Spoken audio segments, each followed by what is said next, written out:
my biggest question from the very beginning was, why did Gypsy go on a Christian dating site? We know that she, kind of rolled her eyes when her mom would do all these weird prayers that she, with people in the community. And, Gyps would have books of witchcraft in the house. They had differing opinions and beliefs. And, Gypsy does not say that, she doesn't go to church now, that isn't something that, she has in her life at the moment. And what I've always wondered is, at the time in 2011, 2010, even earlier in 2012, prior to meeting Nick, she was part of BDSM communities. She was part of character role play. She was part of conventions, and even where she met Dan was at a convention, right? She was traveling all over the place, and you can hear this when in her interrogations, they go over in detail as she talks for hours about all the trips that she went on just in the last year or just in that summer, and in the earlier, like from March to June, what they had done.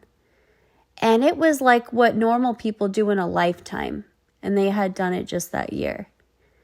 And you hear like the young officer at some point, the cute one in the hallway, like, oh, wow, like that's a lot. Like you guys are always traveling. Like that's amazing. Like you're a vacation for a month in Florida. Like just that alone is a lot, And you can hear Gypsy kind of laugh like, oh, you don't like, I think in that moment, she really didn't realize that most people don't get to do any of this.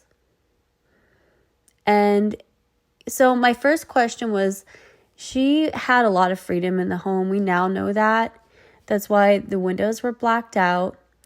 Gypsy, that's why she has, normal muscles.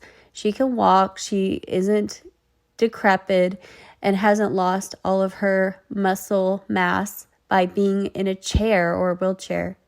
I personally have had friends who were Olympic athletes and had a neck injury.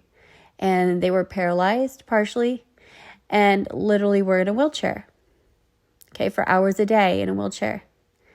And their legs became bones. The muscles deteriorated so fast. We're talking within months. It is not something that, the way that Gypsy was able to leave with Nick and go to Nick's parents, and they had 3 stories, sets of stairs in their home. So you'd have to climb 3 flights of stairs to get to the top, 3 levels. She was able to go up and down them stairs over and over and over and not get out of breath. The only way that could happen is if Gyp walked freely. So why a Christian dating site? Why, if you're in the home and it's like a 2-bedroom home and, there's not a ton of furniture to isolate the sound, your mom can clearly hear that you're on the computer and the laptop doing role plays with guys. I mean, obviously Dee knew, and Gyp had the freedom to do it. Okay, anyone who's had controlling parents knows that even getting away with one video is nearly impossible, right? So she could have gone on a million websites. She could have gone on a BDSM site. She could have gone on other sites where they do knife play, which she was into. Or she could have, talked to people at conventions that were already into character role play. But why did she pick a Christian? And this thing hit me, because I really have been chewing on this for months, pondering this question. And really trying to figure out the why of that. And I have come to the conclusion, this is my opinion only, that her mom was considered a devout Christian and had put Gypsy through Catholic school and wore a prayer scarf, would pray with people in the community literally on a weekly basis, and was regularly in church and things like that. So Gypsy, and her mom read the Bible a lot too. So Gypsy knew her mom was a Christian, and this is what hit me was the way, okay, first, Dee Dee's head is half removed. That's vicious. You rarely ever see that with cases. And I don't even know why that's not talked about. Like, why are the jabs talked about? Those are less, like, it's more common to have that in crime. It's less common to have the other one, right? Second, why was Gypsy trying to get Nick to grape? Her mom. Thank heaven Nick said no to that. But why?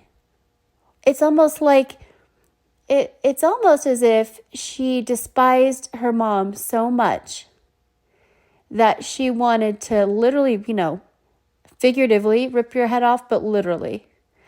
And she wanted to violate her mom or have her mom violated. She wanted to get at her mom in the most vicious way. Now, if you want your mom to know that who you're talking to is a Christian, and we now know that Dee knew who Nick was, she knew they met on a Christian dating site, let's just assume she saw or she was partially still there when she saw Nick do that. Gypsy says her mom's last words were, "Gypsy, don't hurt me." She knew Gypsy was controlling it all. Even if that were the case, she knew Gypsy was controlling it all. And let's just imagine that we're Dee and we see Nick. Now, I can imagine any of us with normal adult emotions would be sad for that person. Also, worried we're not going to survive it. And also heartbroken, knowing deep down that your child, your daughter, Gypsy Rose, has more thorns than roses, and literally used Christianity to get that thorn deep, where it would really hurt your soul. What better way to get someone and crush them than to have someone who is their religion do it? And this is why this is significant, because, Christians are like, I don't know what, it's almost like, regardless of what beliefs are, because there's a lot of religions within Christianity. But let's just say they're, of another person's, like a neighbor, and they find out their neighbor is Christian. They have this like immediate bond almost. And if you're Dee and you know that she's gotten a Christian to specifically end you, it's like, wow, like you had to go that far. You couldn't just get a hitman. You had to use someone innocent. You had to use an autistic person, and you had to make sure they were the same religion as me. Now, the reason why I think this was intentional and not just like, oh, let me get on a Christian site. She had never been on a Christian dating site prior that we know of. The second reason is the fact that when we look at crime scene photos, and you guys, if you can help me with this, please help me. I have been trying to find the crime scene photo that has the prayer scarf on the bed, but without Dee there. Like, it just has the prayer scarf and then the sheet. And I have been looking for that all week, and I don't know why I can't find it. If anyone has a link to that or knows where to find it, please tell me. So basically, what I remember though vividly, like I could close my eyes and literally tell you details where everything was. So basically, we know Dee was on her bed, tons of blankets were on top of her, but once cops moved her, there was sheets that did have some spots, but it wasn't like soaked. You know what I mean? But there was one piece of fabric that was, every inch of it was stained, and that was her prayer scarf. But it was not on her neck. It was under her. And why this is significant? Well, Dee wore this on her neck. It was wrapped around her like all the time. It's almost like people, how Catholic people wear rosaries? The scarf is like that, is what I'm learning, is that Dee wore this scarf and it behaved like a rosary would. So she would use it to say her prayers with people. So this prayer cloth, this is what's odd to me, is how is like a 4-inch fabric drenched from end to end, and it's like, 4 or 5 feet long. Well, probably like 3.5, 4 feet long because it was folded in half and it looked like 2.5 feet folded. That prayer scarf was soaked, every inch of it soaked, and yet it's on a sheet where there's only a couple spots. You know what I'm saying? How can something be drenched, but then the nightgown it's touching is not drenched, and the fabric underneath it is not drenched?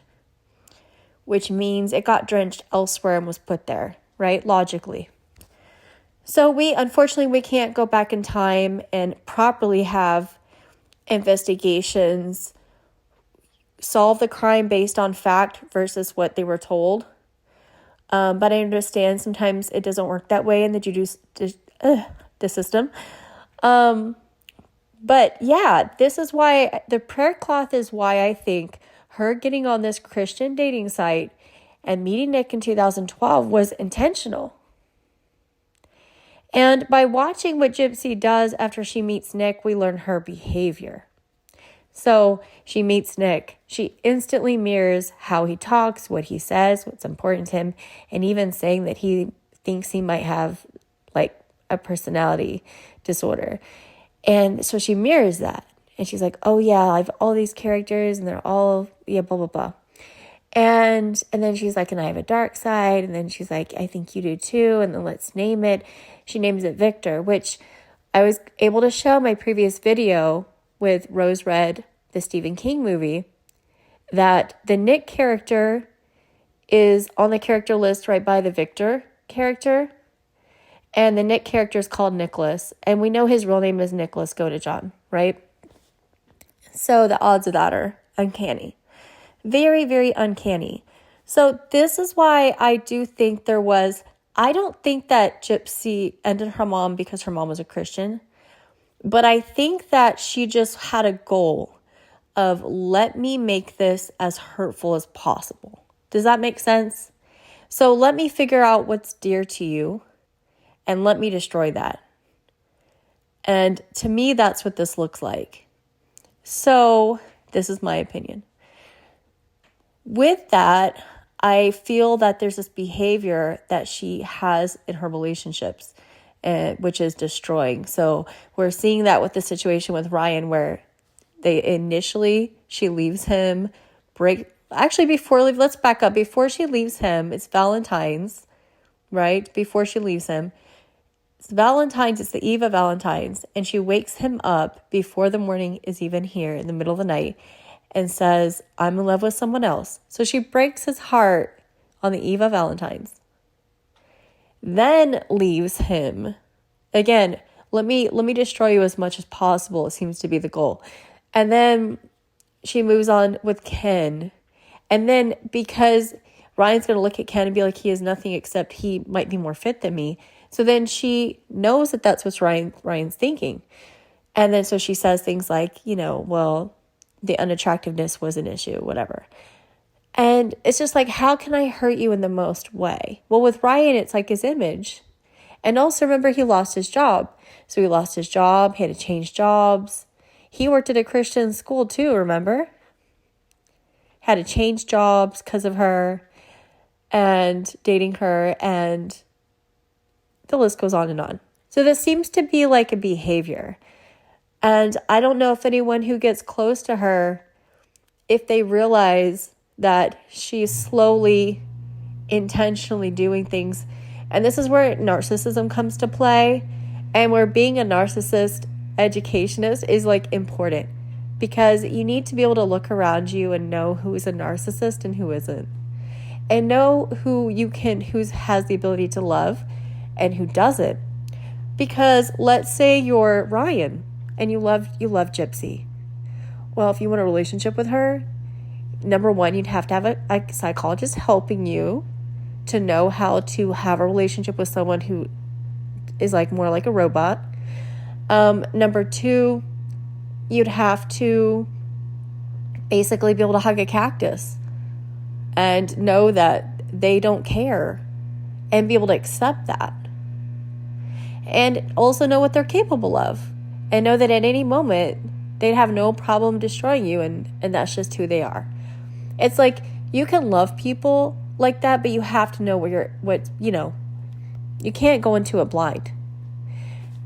So, Nick's personally, when his mom said in the interview with police before she died in June 2016, very odd there, she told police, I think Nick's safer in prison, honestly, with what Gyp was saying to him and manipulating him mentally. And maybe she's right. I will tell you that the more I know about Gypsy, maybe she was right. Maybe Nick's mom was right saying that. Now, we all want the very best for Nick. We really, really do. But at this time, he is protecting Gypsy. And because he has the intelligence of a teenager, and because on top of that, he's autistic and already has a hard time deciphering truth from lies, he will probably never be able to truly understand and love Gypsy for who she really is versus who he thinks she is. And you get what I'm saying? Like, you can have a relationship with someone who's a narcissist, but you have to know what they are, who they are. And if you're a normal person, you have to have a psychologist helping you. And not with them. That's the thing. So with Ryan, when he was going to try to do therapy with Gypsy, I was just like, no, don't do it, dude, because narcissists use therapy against you. That's what you see all the time in these types of situations. And, thank goodness she is with Ken now. I think Ken is kind of has that side to him as well. He can show off his emotions. I can see that on camera and on film. I think that he can better deal with her being cold. You know what I mean? And because he's cold in a way as well.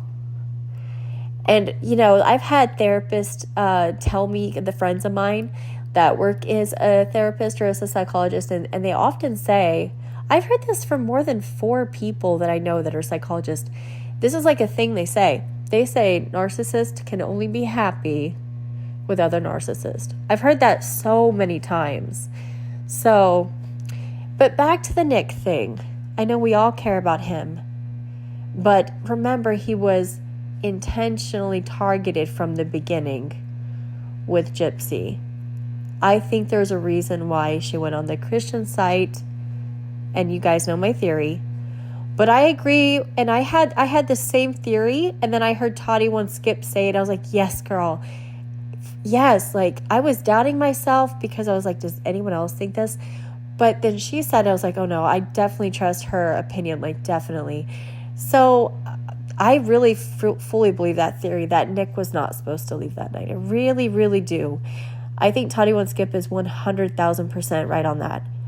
I don't know if it was the rain that changed that night, or if a neighbor happened to knock on the door and see Nick there, or if Dan stopped by and saw Nick there.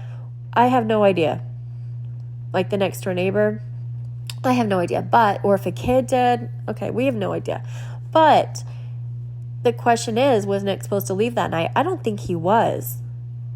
Now, while he's in prison or while he's wherever, there's security there. Okay? Gypsy's not allowed to contact him. She cannot manipulate him further. In a way, he actually is safer. And although we want Nick Godejohn to have a life and we want him to be out, we also there's a way that everything is going to unfold. I have this feeling in my gut that Nick is going to be very well taken care of, and his future is very bright, and his story will change very soon in the next 1-2 years. People are going to be looking at him differently in the public, and it's going to be a positive direction. And that's because of you guys. That is because of the creators and also each one of you, and, you know, watching the videos, commenting on the videos, liking the videos, sharing them. The reason why it's so important for us to really support one another and try to be as much of a tribe as possible is that when we're dealing with this, it's like nearly impossible to sort out the truth from the lies. I've had such a hard time. Like, I think I found, like, you know, I'd have a creator, and then I think I'd find something, and maybe I'd see a video about it, but then I realized, okay, well, something wasn't factual on there. And even in my own videos, if you guys tell me things, I'm like, okay, I need to update that. I need to update that. Because we really want to be 3,000% honest so that the chaos can begin to settle, the smoke and the mirrors fade. And then it's obvious who everyone is. It's obvious in the game Clue who's the real, you know. It's obvious at that point.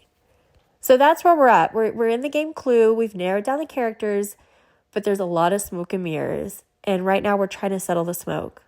We're trying to straighten out the mirrors so that there's just one big reflection showing the accurate reality. And that's why I'm here. And so I appreciate each one of you. And, you know, I'm going to continue to post and try to do a live video with you guys in the next couple days. But yeah, let's remember what we're here for, and have a great weekend, y'all. Ciao.